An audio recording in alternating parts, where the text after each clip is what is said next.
next episode of Dakota replacing door hinges part 2. So yesterday we finished off with that and one single washer down there. So one of my dad's plan was to cut right here, cut it right here, and cut it right here, and flapping it out like how it's supposed to be, and doing the same thing on down here. However much we went out, you know, we will fill that with a piece of metal and then weld it back on. That will be on the next videos to come. I think what I'm gonna do today is just put the dash back, make the truck work, put the door panel on, and I guess the truck will stay like this, you know, for a while until I can get this fixed. With that being said, let's get to it. Let's put the dash back together, and hopefully everything turns out pretty good. So let's get to work.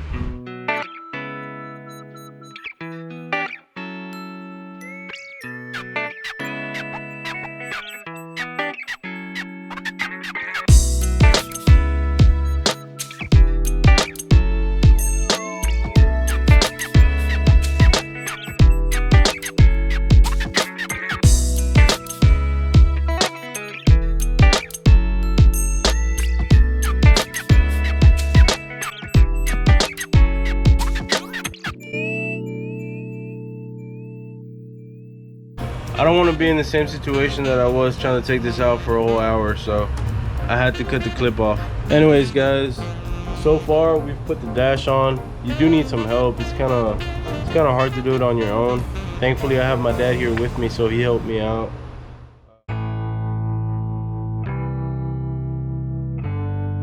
So you want to start by making sure that this black piece that goes on the dash, you want to make sure that it's behind this metal bracket. Then when you have that figured out, you want to hit those 5 screws, and you want to hit the middle one first to balance out the dash, because the middle one's made out of metal and these are just made out of plastic, and so you will break those pretty fast if you balance out your dash with those. You want to put your steering wheel back on, so it's these funny looking nuts down here. So you want to put these right up here. Right after that, you want to connect all the connections that you disconnected from down here. You want to connect your hard line that goes back onto your AC controller. Then you want to put the trim back on. So that's it. That's pretty much it. So far we already put the dash back together. Everything is well put back together, all the trim pieces and all that. I just need to put the main one. Right now I'm gonna mess with the radio to see if I can fix it.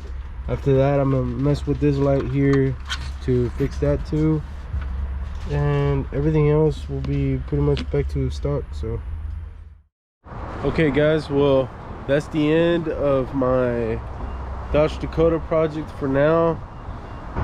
Everything is back to its original place, and we'll be catching up with you guys next on what we'll do with the door side. And also you guys stay tuned for more content on the Miata. There will be a lot more stuff happening on it. Just right now I haven't had the time to work on it. I will when there's time to do it, but right now I don't have any time. Well guys, I appreciate you tuning in. Y'all stay tuned for the next episodes to come, and we'll see you all the next time. Peace.